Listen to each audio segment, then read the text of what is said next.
looking for. Okay, perfect. So welcome aboard, everybody. My name is Doobyis. This is Fly In Formation. Today, return guest, I've got the homie Spitty. Brampton's illest is in the building, or at least in the Zoom chat or whatever you're supposed to say for these things. But yeah, welcome aboard, man. How you doing? Love, bro. Appreciate that, man. Doing really well, bro. Just excited to be here, excited to be alive. Hell yes, dude. So you've got the new album Motherland out. I've been listening to that all day, trying to, come up with some intelligent questions to ask you, or some sort of questions anyways to ask you, one way or the other. I do want to get to that, but first I wanted to ask you about, like, over the summer, you I think it was over the summer, right? You went to India. You took a trip to the other side of the world and touched down there for a while. It was in the winter. Right? It was in the winter. Oh, okay. But yeah, can we talk about that? Because I feel like that was sort of the inspiration for the project, right? Yeah, 100%. I would say, like, I was working on the project before I went to India. I kind of had this idea that I wanted to really make something that tied my family heritage and roots with the music that I grew up on and the culture that I grew up in here in Brampton and in Canada. And so I've been working on that album since like early 2023. And I figured, like, I really need to actually go to India and immerse myself in the culture and the scene to properly make this project. So that's what I did. I went out there. Bro, it's been 20 years. So I was a little kid. Yeah. With my family. And with my family, we only went to, where my family lives and stuff, which isn't really the main place where the music is popping, which is in the big cities. Right. So this time I really went with the intention for music. So I was following the music, going to festivals, working with artists, just soaking in the scene. And yeah, that was really a life-changing experience. And while I was out there and, like, when I was going there, everyone kept referring to me going to India, like me going to the motherland. They're like, yo, Spitty's in the motherland. Yo, you're going back to how's the motherland? So that's when that word or that phrase, like, stuck in my head, and the title kind of came about. And then I started really conceptualizing the whole project. Nice, man. So did you have some links already headed out there, as far as people in the music industry out there, or, like, how the hell did you end up? Because I was having fun just watching, your Instagram stories and stuff as you traveled around, and, like, you were always at big shows or concerts or whatever it looked like. And I don't know if you were performing at these things or if it was just taking in the scene or what, but did you know people before you headed out there? Yeah. So, I mean, the beauty of the internet, even the same way we've never met, but we've connected off of the internet, is during the pandemic, I started just pushing my music more online, obviously, and started getting attention from people from India and South Asia in general. And so I started targeting that market. Like, North America was obviously my main focus, Canada and the US, but then I realized there's such a big population of people there who are actually really interested in what I'm doing specifically. So I just started working with them, like, online. I started doing some collaboration, started just gaining a fan base from out there. And so, yeah, I did have connections. I'd never met any of these people in person. It was just all online.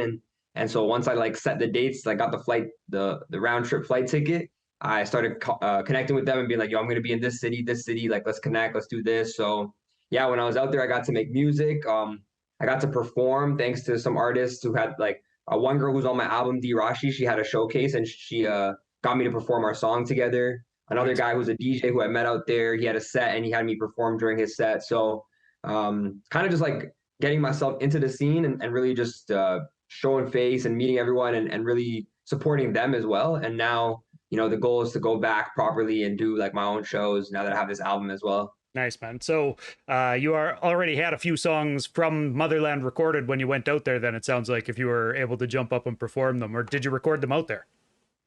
Yeah, we had a few songs recorded, a lot of demos, because I was working on it all of 2023 as well. And that one song in particular was the first single. It wasn't out then, though. It was, like, in the straight demo stage.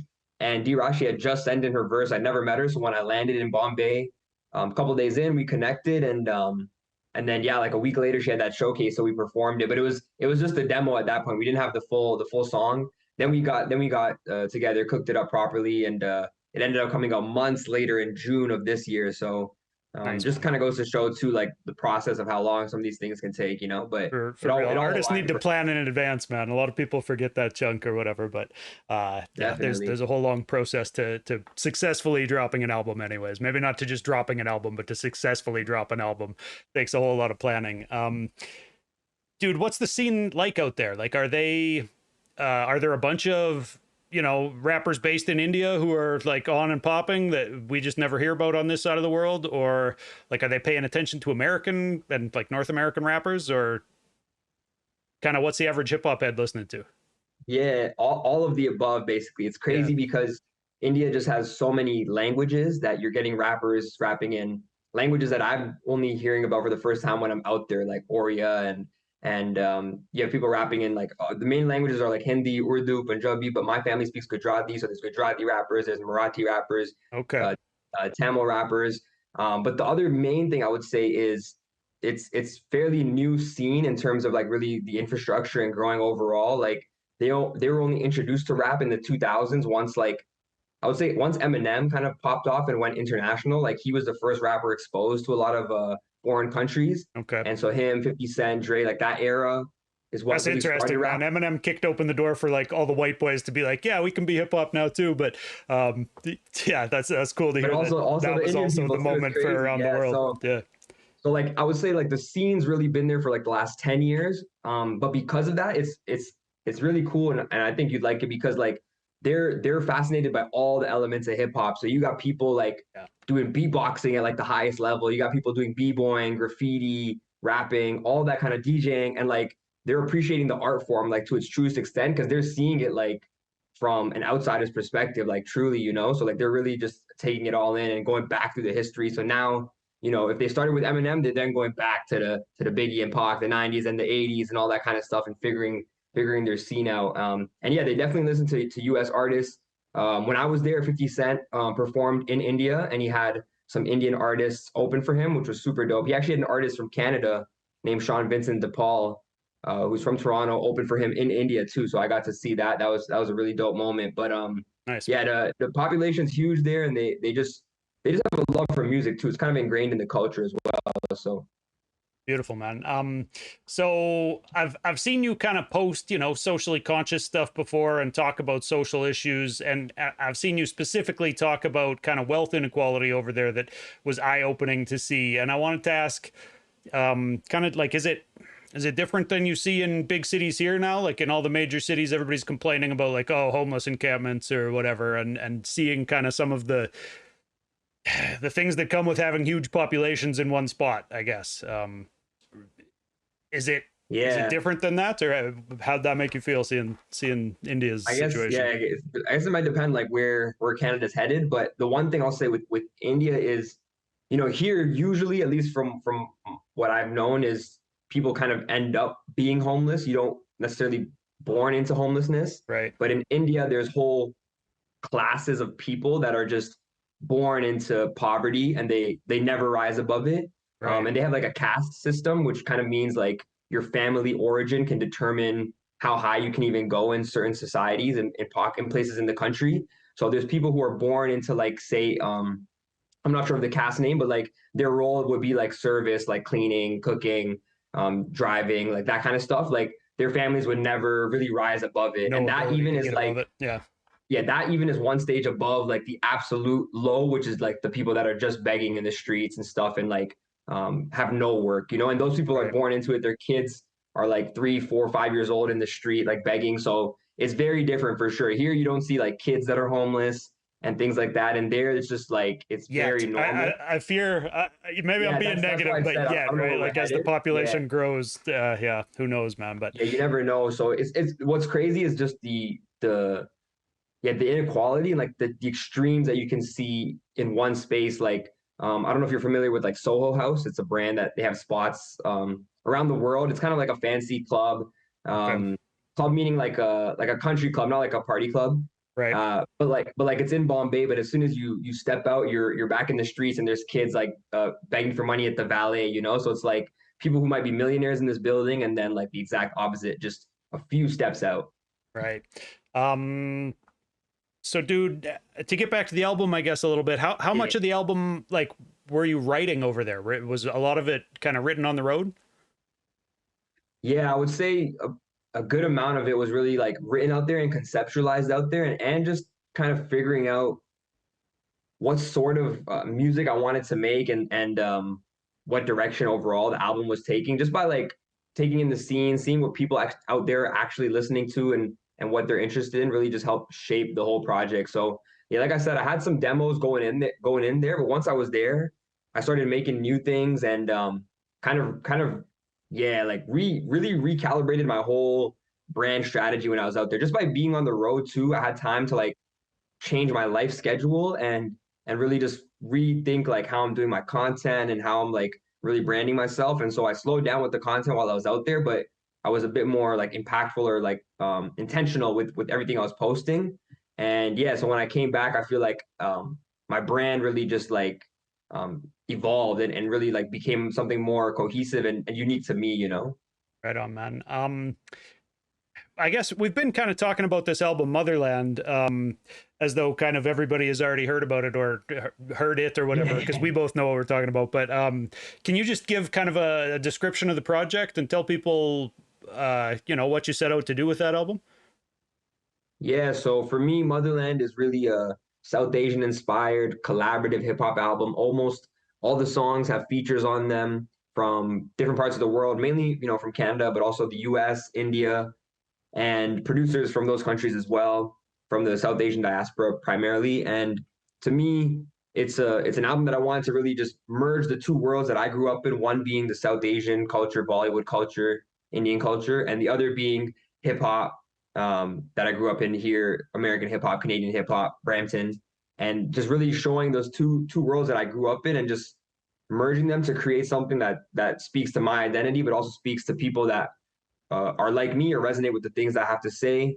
And I would say like a lot of the songs aren't necessarily conscious, like you were saying. A lot of my stuff is conscious, but it's more just representing the feeling and the emotion of the people. And this one's definitely a party record. Energy. Yeah, there's a lot of exactly. upbeat party stuff on this one. Yeah, dude.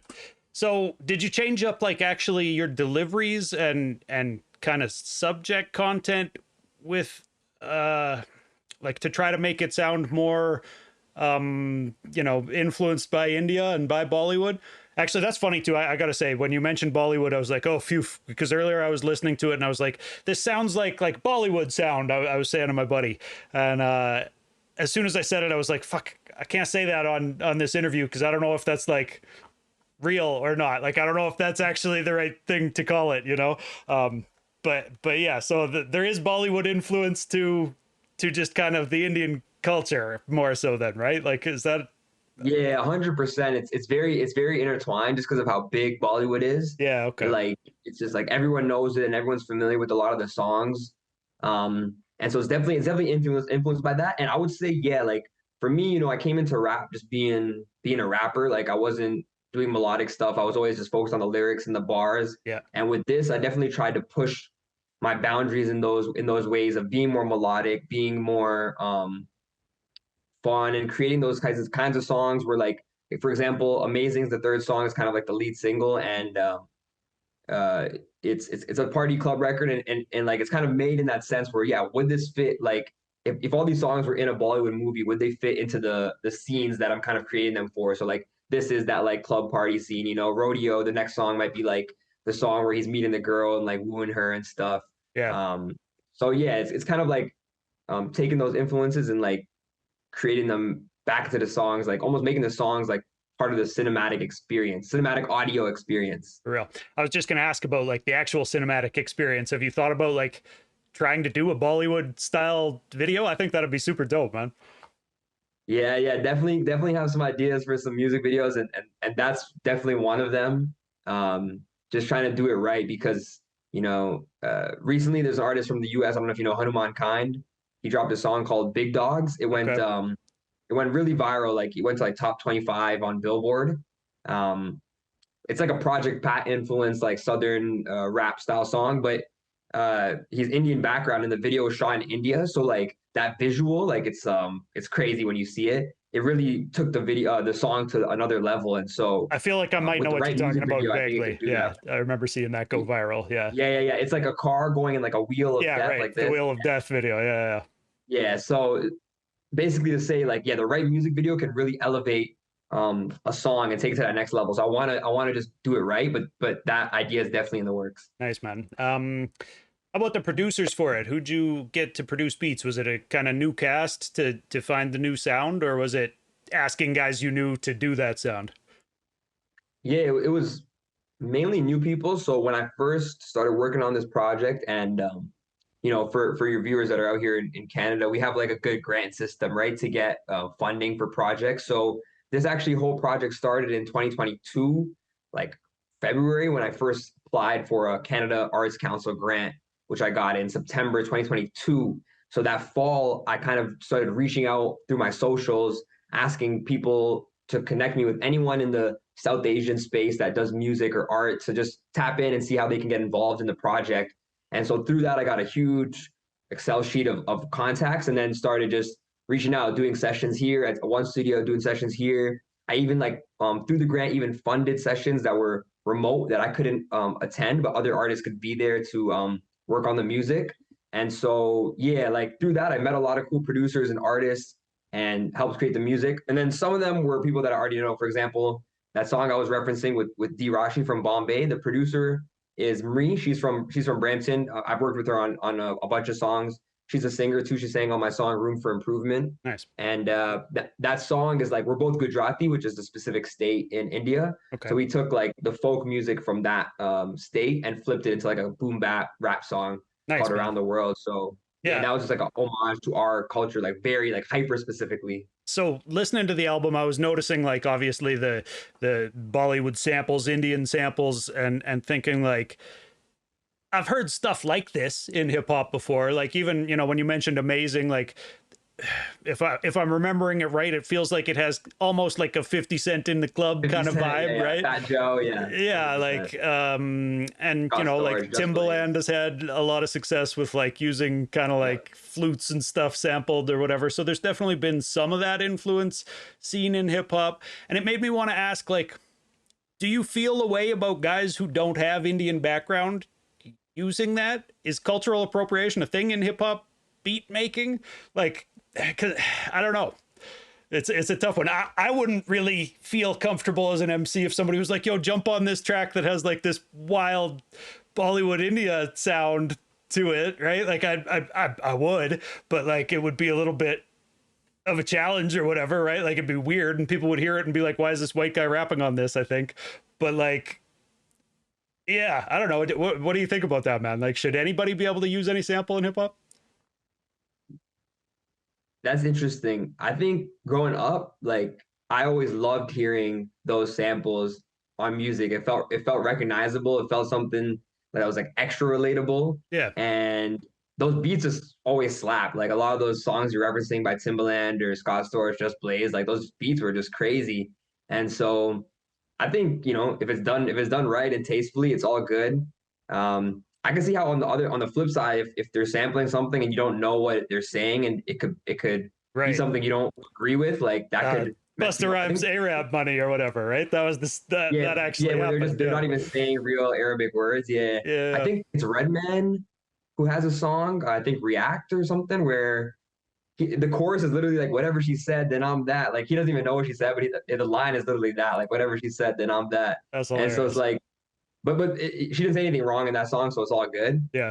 But for me, yeah, like growing up, we didn't really have Indian rappers like that, so I was down to hear all these samples, and I think people like Timbaland, for example, do it like super tastefully, and like you can tell they're just really digging in the crates and just appreciating music. Yeah. And I think it just puts people on to new stuff. Like sometimes you hear a crazy sample and you go online trying to figure out what that sample was and listen to the original. It kind of brings more eyes on the whole scene. So I've Yeah. never really felt a way about it. If anything, it was um like I don't know, like it felt good. It felt good to hear like our culture's music being put into rap. Like it's For actually real, dope man. enough for people to want to sample it. Well, and that representation's so important. Like you were saying, just coming up, seeing it, it made you feel like, okay, my people are seen or whatever. Our culture has made some noise out here or whatever. I think Yeah. that's like one of the big powers of hip hop too, right? Is to like bring parts of all different cultures together and meet in the center in some type of unity or whatever a lot of the time, right? So yeah, it was just a question that popped into my head as I was listening to it and was like, Yeah.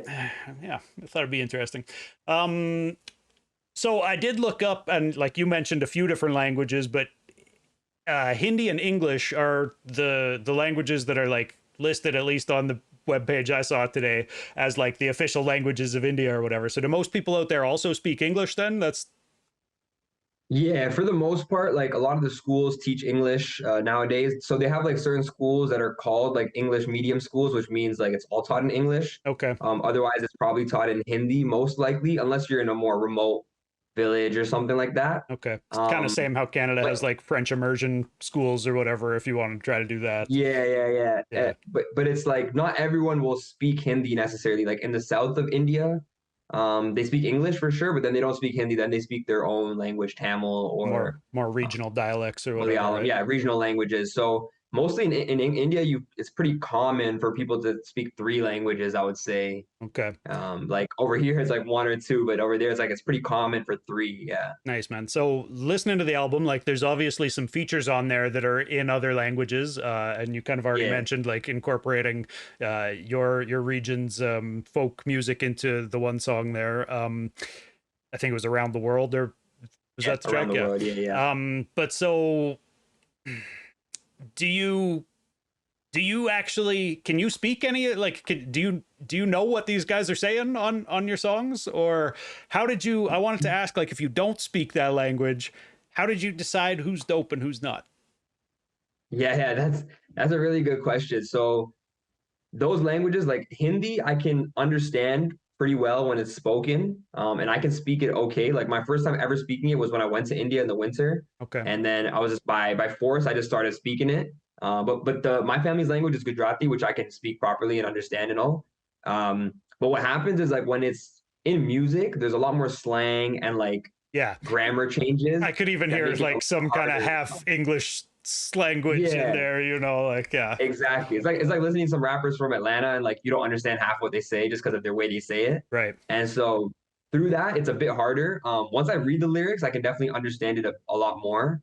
But how did I kind of pick those artists? I would say a lot of it just if I didn't understand the lyrics on things like flow and just their delivery, their brand overall. And one thing really important to me is like, are they putting in the work and like, are they a consistent artist? None of the artists on the project are that big. They're all kind of, smaller than me and I'm not big at all. So Right. it's really just the homies and people that I wanted to see win and grow. And I wanted to pick people that I feel like are actually doing something with their art and are really pursuing it and pushing it.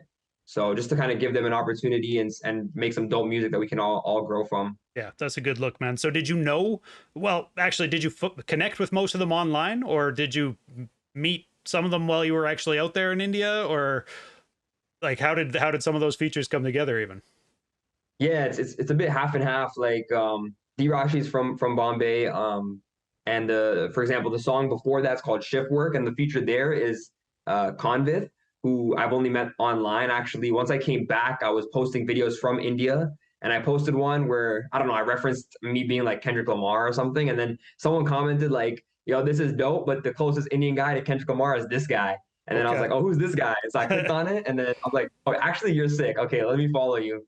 So we connected, and then that beat was made by a guy who I met in Bombay. So I took like a 1.5 hour train, like out of Bombay to the north to this guy's house, and we cooked up one day, Nice. just sweating because in India it's like 35, like in the winter.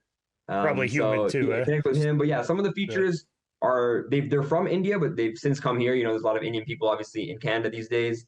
And then some of them I've met, but we made it remotely. For example, the second song, Brand New Vibe, was mostly made in New Jersey with artists who I've met before, but I wasn't there for the session. I did my part remotely, Okay. just from here. Right.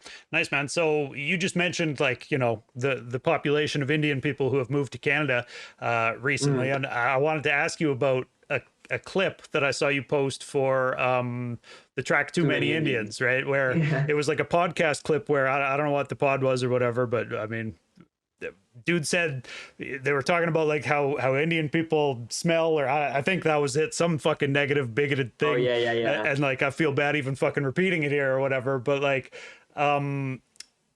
was that track written in response to seeing that clip? Like did you fucking see that and be like, yo, I got some shit to say about this, or was it like just a general retort that kind of fucking common stereotypes that people lean on or whatever?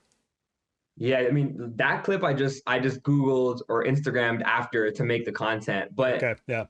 there's 100 of those clips that I saw like in the last year that inspired, Right. inspired that song. There was a lot of like street content where people would be like, "Oh, which race would you not date or whatever?" And nine times out of ten, it'd be like Indian and stuff. And then people would just say random things, and it's like a lot of those things kept popping up. And the sample in that song, "Too Many Indians," in the intro, Yeah. is this like Mexican lady in America. It went super viral in America where she's like, "Go back to India" and stuff. So that was another catalyst for kind of doing this song. But it was just really an overall, like it wasn't one video, it was a lot of different videos and discourse on Reddit, like a lot of the Canadian Reddits and stuff. So yeah, just the just seeing all that content was so online. perfect. Sorry, but the Yeah, content I you mean, made was so perfect that I was like, is this in response to this clip the specifically? crazy Like, thing is yeah. there's so many more videos I can drop because there's just an endless stream of these videos, sadly. Of ignorance is what it is, man. Yeah, yeah. Sorry, you have to fucking live with that, but I think it's dope pushing back against it and fucking standing up. I mean, as MCs, everybody's supposed to be representing their community and fucking standing up and being the voice of the community. So, you know, retorting the bigots is part of that. I think sometimes or whatever, right? Yeah, 100%. I feel like, yeah, rap is fun and you can party and stuff, but that the rap that I grew up on and loved always, stood for something, So Yeah, I think music's powerful in that sense. 100% agree, man. Less less serious topic on a song on the album. You've got a track called Kush where you're back at the weed raps and Yeah, yeah. dude, like you have several different songs in a string that, over the past years I've played on Atzik or whatever, and like, there was like a Harold and Kumar one or something at some Yeah, point, yeah, I think. Kumar and Kumar. Yeah, right. And just a lot of weed references in your music. So I just wanted to ask a little bit about that, man. And like, I'm a weed head myself. I smoke all sorts of weed. Obviously, name is Doobyis, but like, I like to talk to different artists about like, are there times when you don't want to smoke versus times you do? Like when you're writing and recording, I'm going to assume a lot of weed heads are smoking while we're writing and recording. Less so maybe for performances, or how do you like how does your usage go around music kind of? So around music, it's always there. It's always there. Definitely with recording. I mean, definitely with writing, like the most I would say recording. I try not to do too much just because my voice sometimes gets a little Right. rough and especially I'm trying to do more melodic stuff these days and kind of push my vocal range. Tough on the So I'm vocal not to do too cords. much with Yeah. yeah, with recording, but I still do a little bit because it really um removes like inhibitions from my mind and just keeps me in the present. And I feel like I'm more expressive when I'm just more free like that. So I kind of push the boundaries. I've also found with recording for all artists out there, like the what you hear in your head as you're doing it isn't as emotional as it's gonna come out. Like you kind of have to like overdo it in what you're hearing in your head, and then it'll come out the way you actually want it to on wax. Just because like our head it kind of over exaggerates everything we do, right? Right. It sounds a So little bit that's more kind of what I've learned. And cinematic in our mind's yeah, yeah, eye. Yeah. exactly. So you kind of got to push it a little more to really get that on wax. But for performing, yeah, definitely before a bit of the same. Like like if it's a long set, I don't want my voice to get super crazy. Right. So just enough to kind of just chill out. But yeah, for me, it's really a daily thing. It's part of the music's life, so it's part of the process Yeah, always. for real, man. I wanted to ask you too about the October 25th release concert for Motherland Yes. coming up here. You've billed it as your biggest show yet. It's in Toronto. I'll let you tell people when and where, but I noticed you've got acts on it who aren't featured on the album, so I wanted you to tell me about those acts too, because I honestly didn't recognize the names. Yeah, so first and foremost, it's my biggest headline concert so far at the Drake Underground, which is a pretty iconic venue here in Toronto on Queen Street West. Friday, October 25th. Tickets are available on Eventbrite or in my bio on Instagram, Spitty95. One sec here, Spitty. When I looked at the poster, I was like, is Drake the owner of this place, or is it like just named the Drake and that was long before Drake was around or something? Yeah, the Drake Hotel is like an iconic hotel Yeah, that okay. just happened to be the same name. Yeah. There, okay. Yeah, but Sorry shout to out cut you Drake off. too. Yeah. Yeah, no worries. Yeah. No worries. So yeah, tickets are online. We're gonna have crazy merch there at the show too, CDs, t-shirts, some one-of-one merch and stuff. It's gonna be my best set, I think, yes, doing the whole album plus a lot of other songs. And those opening acts, Zach, Villa, and Norman are all artists from Brampton, Mississauga, the area that I live in, and they're all artists that I've known for some years and I've worked with as well. So Villa was on Peel Cypher last year. Zach was on Pooja at the start of this year. Okay. And Norman's been on a few songs, but our biggest song is called Lockdown, which came out in 2022. And so I know I played at least two of those guys on Attic then, so I am at least somewhat aware of them anyways, now that you tell me what songs they've been on with. Sure. I collaborate with a lot of people, so I'm sure it can get hard to remember. It's kind of part of my brand for sure is like really uplifting the people around me and just working with people. So yeah, have a lot of collabs. So you'll definitely hear those songs, and their sets are going to be phenomenal. Also, I've seen all these people perform, and I know the energy and effort they put into their craft. So that's why I picked them too. Yeah. And the people on the album, you'll see them performing with me as well. So I just wanted to kind of give some other artists some shine. Beautiful, man. Yeah, that sounds dope. Speaking of knowing all these different artists, man, I've been asking people this question and getting some interesting replies from it. So I think you're in a good position to answer it. But what's a quality that most of the successful artists who you know or have met or, you know, see doing their thing even, what's a quality that they share? What's a quality that they share? Dang. I would say one of two things, mainly either because I don't have this first thing, which is they have a team around them that really supports them and handles a lot of that extra non-creative stuff that allows them to thrive in what they do. Yeah. You know, for example, this past Saturday, I was invited by Timberland they had a Timberland Notorious B.I.G. event for the 30th anniversary of Ready to Die. Like the boot company Timberland. Okay, yeah, that's dope. Yeah, the boot company Timberland. Sorry, not. Yeah. We were talking about Timbo earlier, but yeah. Yeah, okay. Timberland, the boots, the New York boots. Yeah. But Smiley from OVO was there, and it was cool to just see like his whole team. He's got people doing video. He's got people doing photos. He's got some guy kind of being his assistant. Yeah. And you can see like all that lets him just be the character and personality he is, you know. But if you don't have that, the stuff that I've seen a lot of independent artists like myself have is just good, consistent systems that allow them to really thrive. Like, you know, for me, you can look back on all the years I've been making music. Like, there's not really gaps in when I've been not dropping content or not putting out music or not doing something in terms of pushing my career forward. And that momentum's allowed me to grow. All the artists that I've seen kind of take breaks at this stage where they're trying to build up to something, they start to lose that momentum and then they lose motivation and it kind of becomes a spiraling effect. So just kind of having good systems in place that allow you to be consistent and keep the momentum going will allow you to keep growing. And then hopefully eventually you bring in that team and things start to move. That's a great answer, man. Consistency is king, right? You know, always. You got to keep doing the thing or people are going to forget you real quick. This is like an either or. Would you rather make $30 off of merch sales or get 30,000 streams? $30 off merch sales or 30,000 streams. How many streams? How much money? By my count, I think that those pay out at about the same. So you'd get about $30 off the streams as well. I think that's like the 0.006 or whatever for Spotify. I would say that's interesting. Yeah, I've got answers on both sides of the question there. There's no right answer to a lot of these, man. I would say at this stage, I'd probably go with the streams. 30,000 is not that much either way, like, you know, but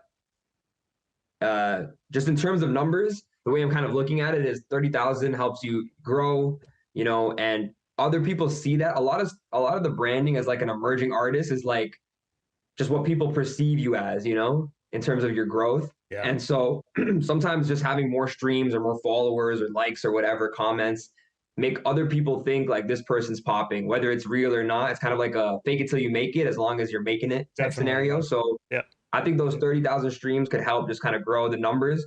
$30 in merch is cool, but it's not that much merch. You could probably, maybe like 2 items that you sold to like, you know, make that profit, which is super dope. You know, obviously I'd love to have both, but in that case, I've had to pick, I go streams. Sure. Yeah. The other people who pick the merch have told me, you know, that's a real dedicated fan showing their love for you. They're probably going to show a friend or whatever. And I'm like, yeah, that's realistic too. Where the streams, you don't necessarily know how, you know, what influence the people who listen actually have or whatever, what they think. Yeah, for sure. But How about the target audience on this one, dude? Listening to it, I was like, Spitty's trying to cross over a little bit with this Motherland album here. I want to say that like maybe more targeted towards the females and like kind of get people dancing, get people having a good time. Yeah, man, I think definitely just trying to expand my audience base, and one thing is like I never wanted to be boxed in as an artist. Like I can definitely do there's some styles that are more my forte or even maybe more my personal preference to work on, but I've never wanted to get limited to just doing that. And so throughout my career, I've always tried to like kind of keep expanding. My first album, Full Circle, was definitely more bar heavy and more the types of beats that I enjoy and kind of grew up on Right. with some melodic stuff sprinkled in the middle, but this one really like pushes that and kind of leans on that side.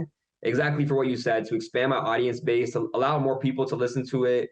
And then just hopefully overall, yeah, grow my demographic in that sense. So we've been trying some like just ads and things, and the music's been taking off, and now I'm seeing like different influencer girls doing lip syncs to Amazing and things like that. So it's like Nice. it's cool to see like which songs are taking off and how they're yeah it's happening with different types of people.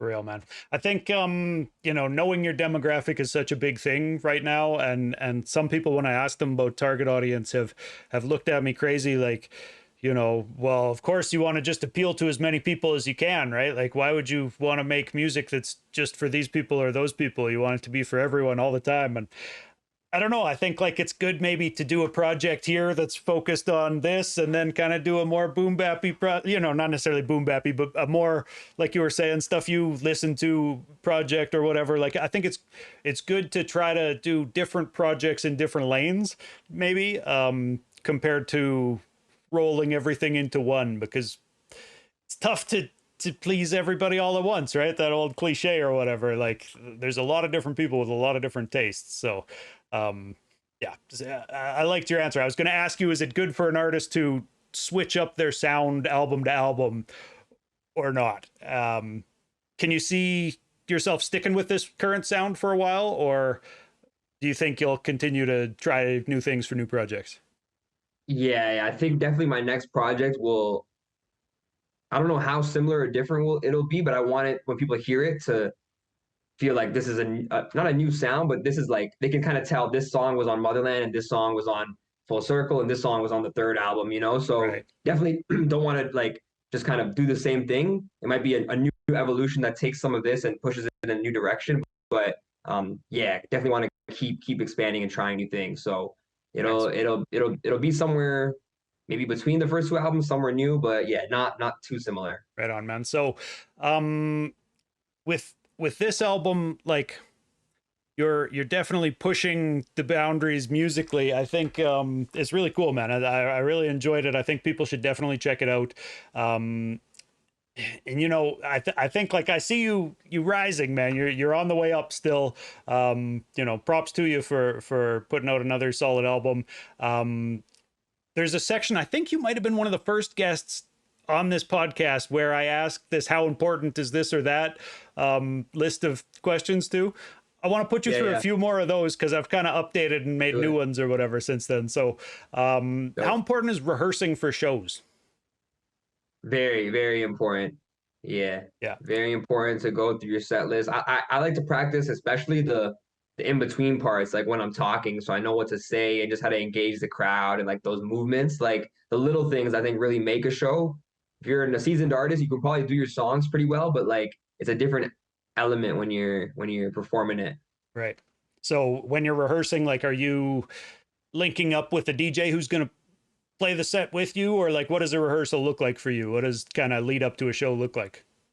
For me, like I don't meet with the DJ necessarily. I just do it myself, but I kind of write out like obviously you have the whole set list, but I plan out like all the moments from like how I'm coming out to the first song to like everything between the songs, when I'm gonna plug my Instagram, when I'm gonna throw merch in the crowd, like how I'm gonna Okay. engage the audience with this song, how I'm gonna do this without like repeating things. You know, sometimes people get artists to the crowd to wave their hands too much, and it's like Three you want to different keep doing times this. throughout their 20-minute set. Yeah. Yeah, exactly. So just keeping it interesting and then coming with new things too. Some people might have already seen me perform two, three, five times if they live in Toronto. So Yeah. just trying to keep the sets new and fresh, even if it's the same song. how can I just spice it up or change it up a bit in the live, and really just making sure the lyrics are memorized. And then once that's done, it's like, okay, now it's internalized, and then just make sure the performance is as best as it could be. Right on, man. How important is sound check? Getting to sound check and actually, you know, tapping in with the sound man at the venue. Yeah, sound check is super important. I will say though, sometimes I've done sound checks where then in the actual performance, it's still kind of not as good. So there's a bit of like live sound checking where you just kind of ask the audio tech right there. Yeah. But no, very important, especially with me. I have a lot of artists that are usually performing with me, so we have different mic levels, and a girl who's singing might not be screaming, rapping as loud as me or one of my other boys. For So real. just Yeah. making sure those are balanced nice. And the beats, sometimes the beats are from different projects, different singles, and so the mastering in terms of like the audio levels might range and stuff. So just trying to keep it consistent and clean, super important. So yeah, for me, you got to make sound check. That's a big key. Oh yeah, man. How about album art? How important is album art? Yeah, I mean, you can see that the single art's all behind me. Like, I Yeah. think it's very, you know what? Like, to me, it's very important because I think it's the main visual piece that tells your audio story, you know?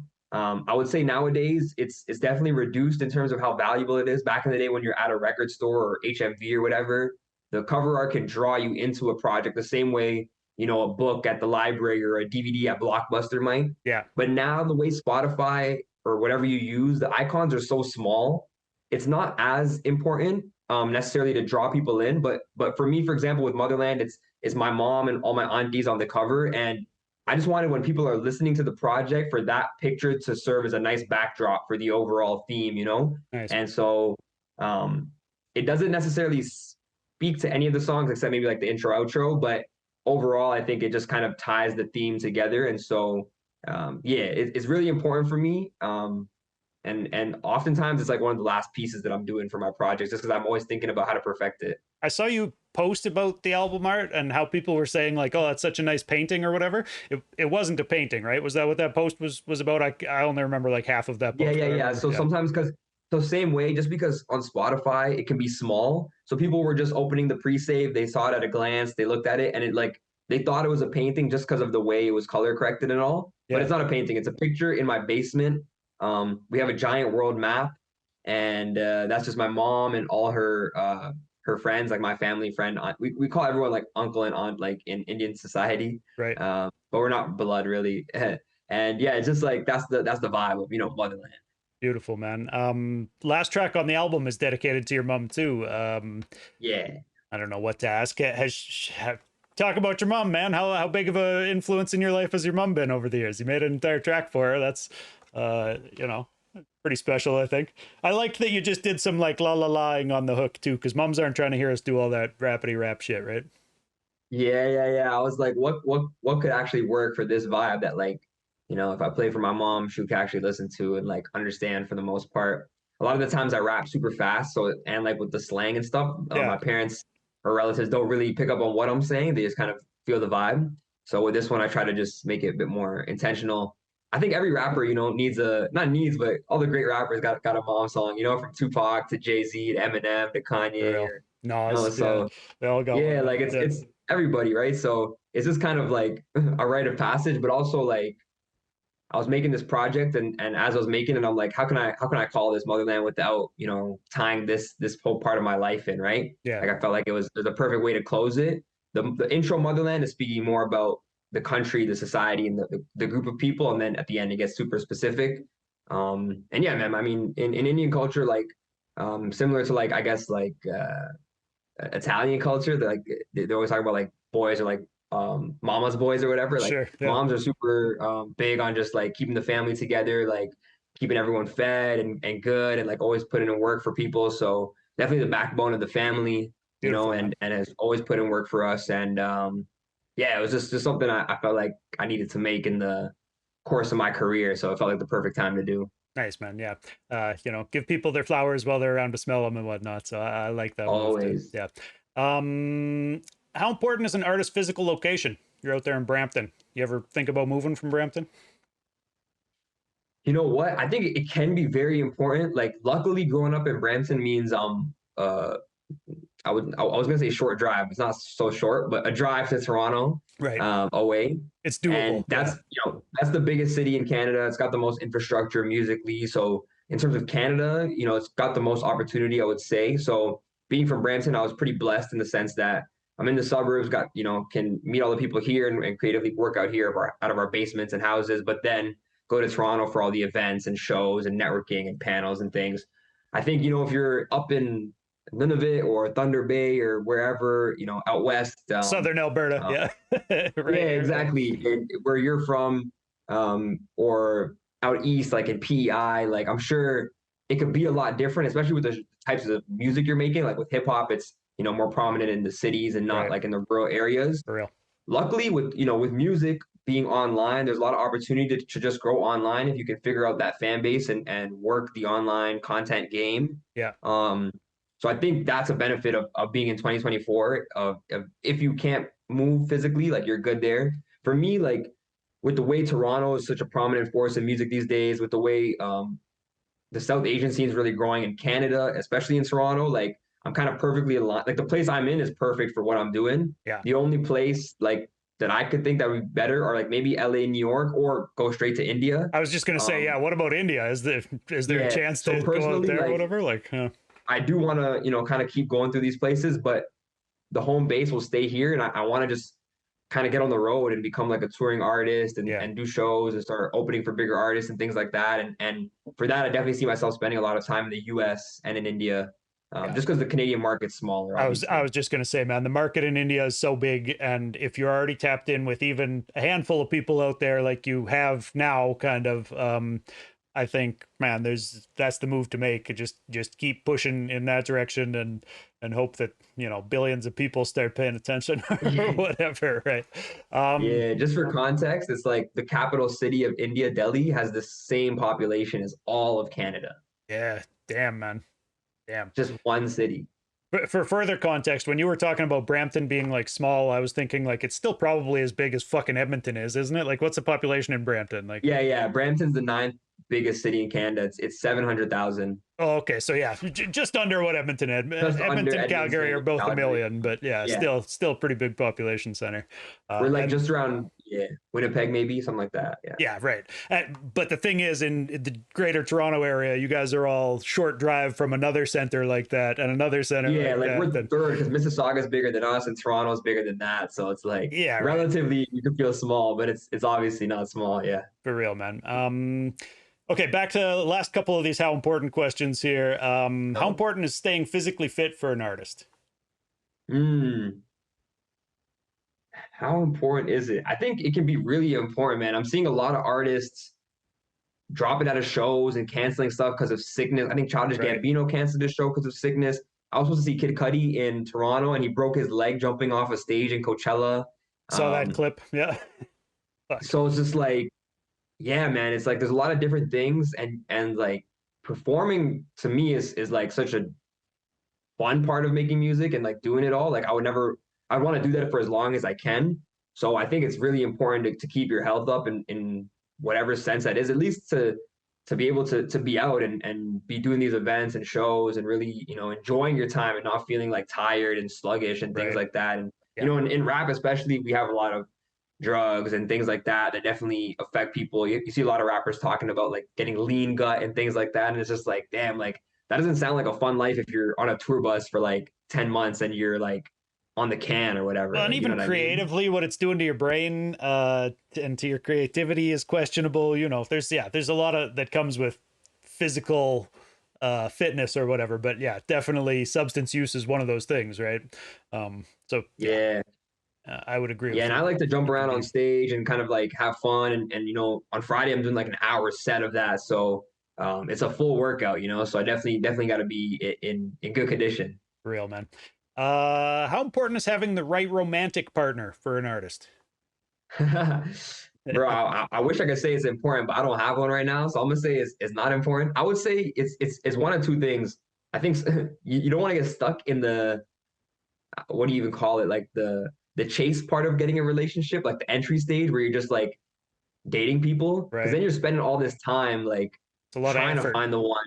Yeah. Yeah, money, time, effort, energy, all just being wasted, and you don't know if it's leading anywhere. Um, and that's just like time that could have gone to the music, right? But Correct. on the other hand, if you do have someone who's like you're locked in and they're very supportive of what you're doing, and they can even add to that by being your mental stability, your emotional support, or even actually helping you out with stuff, then that's beautiful. For me, I'm kind of on the other end, like not to say I'm like not down for a romantic partner or whatever, but it's just like I'm pretty hyper focused on my music that like if it happens, it happens, but it's not my primary focus or something I'm like chasing or actively Not a going lot of for. time to put towards courtship or whatever, right? Yeah. Yeah, yeah, and it's just like, another thing about being an artist is your schedule is different.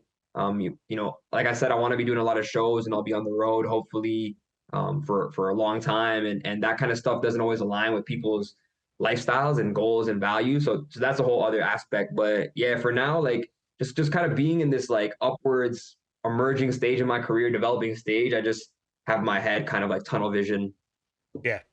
Focus on the target, man. How about a song's sound quality? How important is like the mix and master of a track? I would say it's honestly like I definitely care about it, and to be a quality artist, it's important. But I think in just the grand scheme of how content and things work nowadays, I don't think it's that important. I've seen a lot of people, start to get famous or get their first traction just by doing like they're rapping or singing the song over the demo they just recorded in the Right. studio, Yeah. or it's just the beat and they're just doing it live, just like, yo, I just came up with this crazy melody, and Yeah. that's what triggers a song. And then there's even situations where sometimes people do that raw and then they do the studio version, and people are like, I like the acoustic or the raw better. Right. The So feeling I that think it's doing it really just live about, did. Yeah. yeah, Did it's bring to really it. about the emotion, the effort you're putting in, and the quality of like the song music and melody and your voice, not necessarily the mix master quality to get the fan, but then to make a good song that you want people to listen to on their playlist that comes in nicely and isn't jarring or like hard to listen to. They're gonna turn the volume up. Yeah. Like then you definitely want it mixed and mastered properly, because that's what makes you a professional artist, I would say, is like when your song is seamless from someone else's who's on the radio. Yeah, yeah, that makes sense, man. Always do the A/B check. Engineers do check it to Yeah, somebody's professional shit and see what it sounds that's a like. key. You gotta have a reference song or a few reference songs. I Yeah, always compare to certain songs and do like a car test, headphone test, phone classic. speaker, anything, any different device. Yeah. Yeah, yeah. Last one of these, man. How important is the rollout for an album? Planning the rollout for an album. Yeah, man. I think that's everything, bro. There's big artists who can do the surprise drop, like a Beyonce, but even that's a rollout. Technically, there's planning behind that and like what they're gonna do after the surprise. Yeah, her And I team is think planning when to surprise drop that and when to whatever, right? surprise and how Yeah. it's all lined up and who already knows about the surprise. Yeah, exactly. Well, So and it's like probably singles lined up with videos already made and everything, right? So yeah, Yup. it's Yeah, totally a rollout. exactly. The playlists already know which song is a focus track, all that stuff. And so none of that happens without planning your rollout. Like people can love you and want to listen to your music, but if they don't know it even dropped or know it's coming out, like they're not gonna find it, right? Yeah, And just with the way the internet is, it's beautiful that we can access things, but it's vast. And it's like things get lost and there's so much noise for that you real. really have to cut through it by being persistent, consistent, and like telling people like what you want them to know, like spreading that message. If you don't have a marketing team, you really got to be that marketing team and push it. So I think the rollout is super key. I think for me personally, before something is out, I don't try to push it too much. I just try to make sure people are aware of it and are excited to hear it when it drops, so that once it drops, I can do the full kind of promo blast. And that way, if they're interested, they'll go listen to it right away instead of having to wait till it drops. Yeah, Nowadays things are very like instantaneous, especially with how content's kind of evolved. And so if people like your content and they want to go listen to the full song and it's not out, 3 days later, they might not remember to then go and listen to it. So you really got to capitalize on everything you're doing. right. Yeah, when they see the post, it better be right there available for them to listen to, or whatever. You Yeah, want to exactly. trust that they'll remember it too long. All right, dude. So I ask artists for a tip before I let you guys get out of here. So can I ask you specifically for a tip on, and we kind of touched on it, but on dealing with haters, just on dealing with fucking ignorant people as a musician, My, as an artist? my main tactic is to just is just to always have fun with it. Like to like obviously sometimes it can hurt and like it can be spiteful and actually make you feel bad, but like um the times that I've always been able to make haters shut up and just feel dumb is like when like I play it off like, they're the one that's the joke and like we're all in on it and it's like you're actually the one in the wrong. Because that's usually how it is. Yeah. It's just online, people will get nervous. Like if they see if a few hate comments come up, people start to like pile on because it's like just kind of crowd mentality. And the same goes for positive stuff.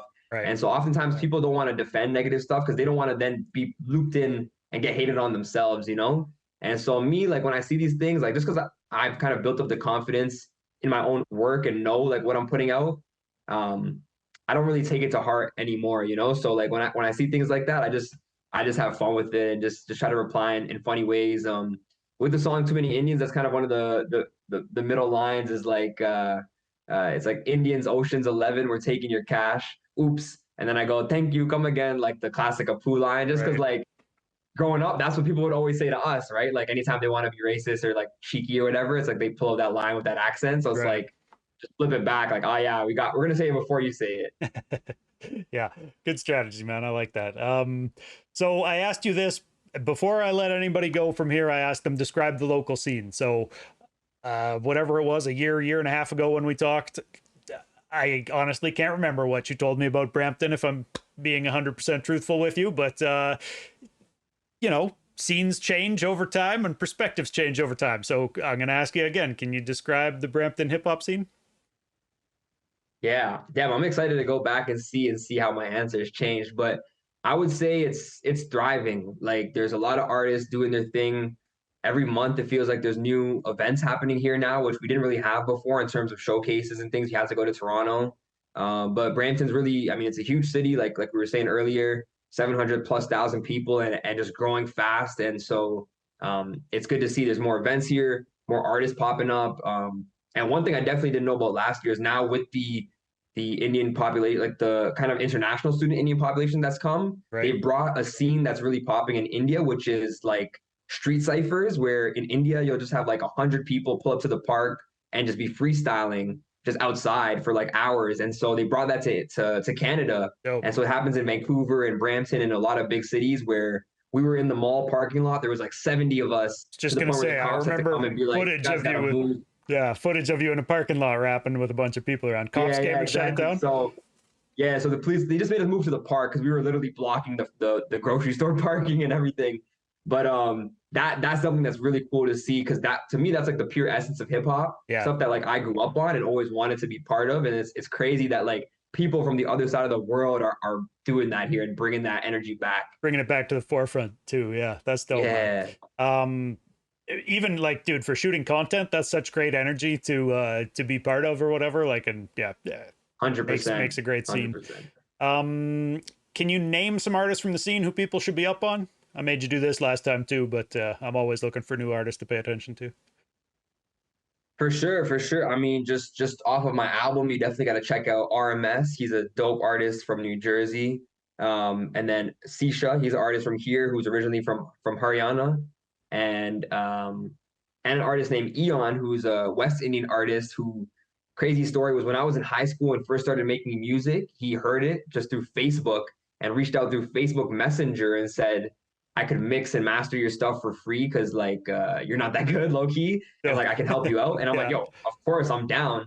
And I'd never met him for over a decade until now when we finally had the album listening party, and that's when I met him after the song was made. So shout out Eon, shout out Sonali, Anas Ansari, they're all on the album, super dope artists.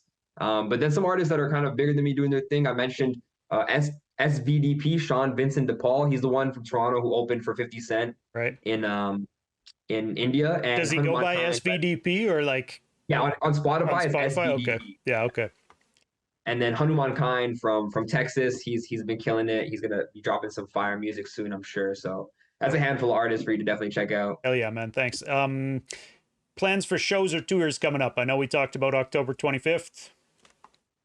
That's so in Toronto October at the Drake 20th. Or whatever, right? yeah, Toronto at the Drake Underground. So that's the main show right now, and I have some booking agents coming out to the show. Actually, right now I still do everything independently, and I'm trying to change that, you know.